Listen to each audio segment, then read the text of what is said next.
Hello and welcome to Weekend Investing Daily Bites. Today is 6th of January and we are shooting episode number 159. Today we are going to talk about the long journey of gold price movements in the context of gold priced in Indian rupees over the last 5 decades, and it will showcase how gold has provided a inflation beating returns and how it should find a place in each and every portfolio, especially in emerging markets. So first, let's take a look at the market. So overnight, there were negative global cues, with Nasdaq falling 3%, and the S&P 500 also doing its share of a drop. And there was a bit of a panic in the morning with Nifty opening more than 200 points lower. But towards the end of the day, there was a bounce, and significant of part of the loss was recovered, more so in banks, which still remain strong, and somewhat in Nifty, which still closed about 1% lower. So as you can see, IT was badly hit again today after yesterday. Real estate was also hit. Nifty closed 1% down.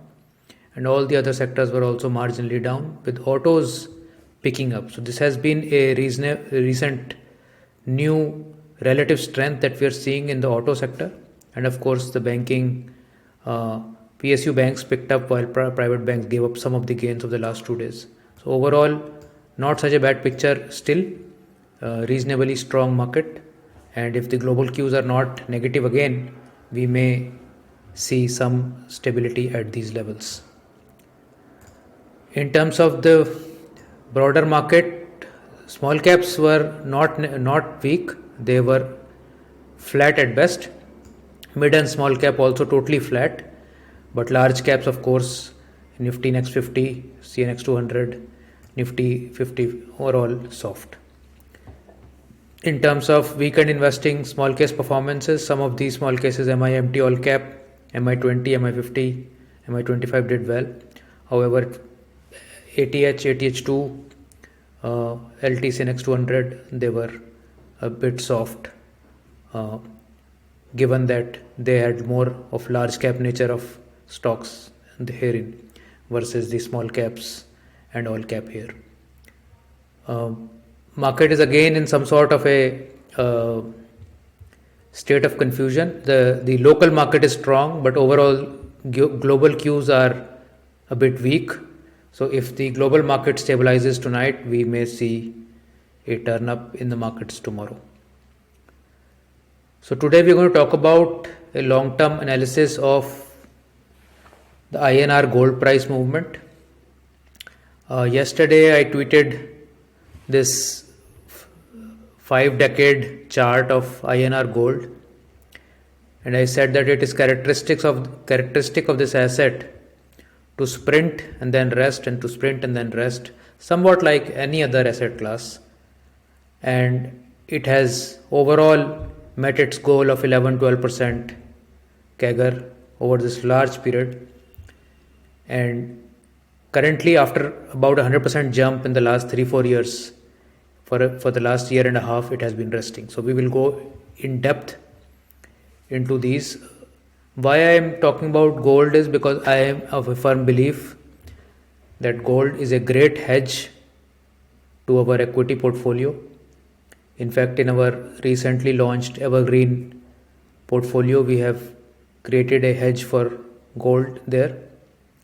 Our experience of the last many decades is showing that whenever equity markets are in a bind or are freely falling, or the market or the economy goes into a recession, or there is some threat of any kind on a global basis, gold provides a good hedge to INR equity.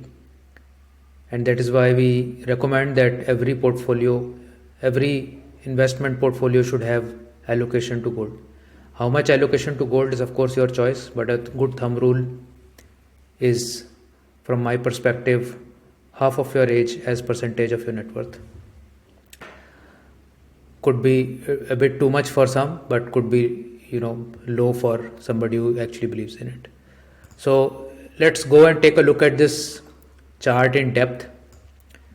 So this starts from around 1973. This that is the data I had on the chart. So, although ideally it should have been from 1971, but I didn't have the data there.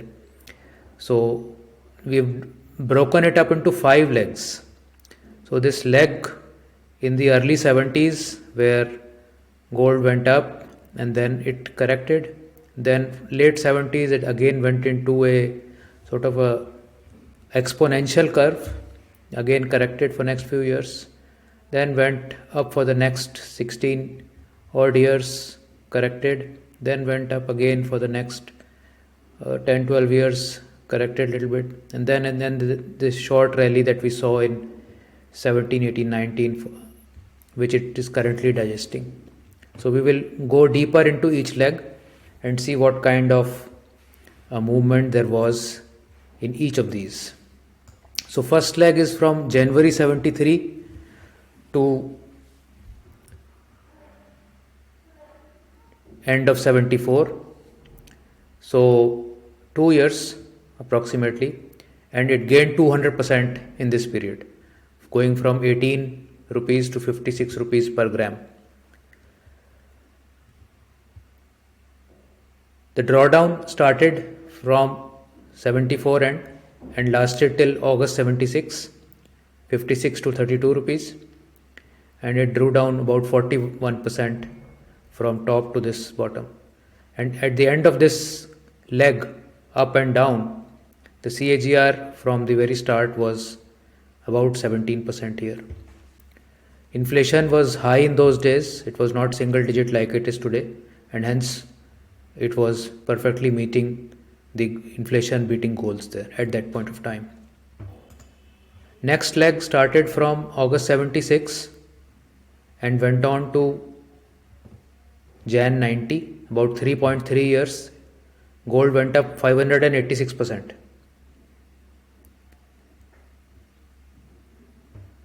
And after that there was a correction from January 90 to June 92 for 2.5 years.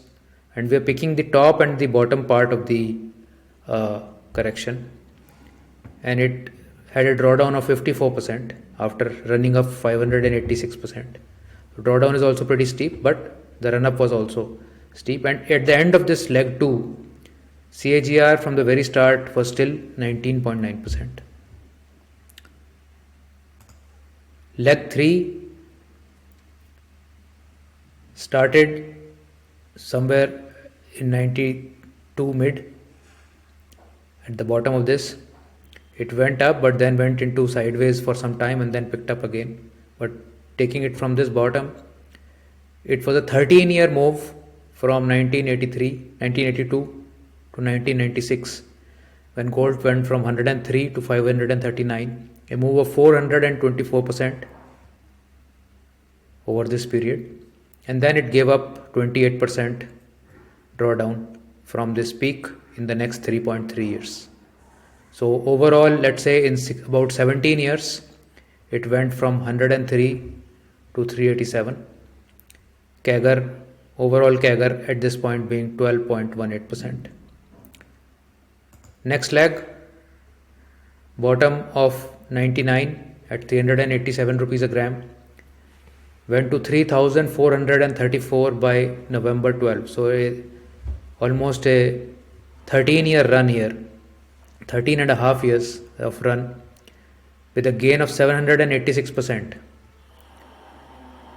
After which there was a correction of 2.7 years and it drew down 28.2%.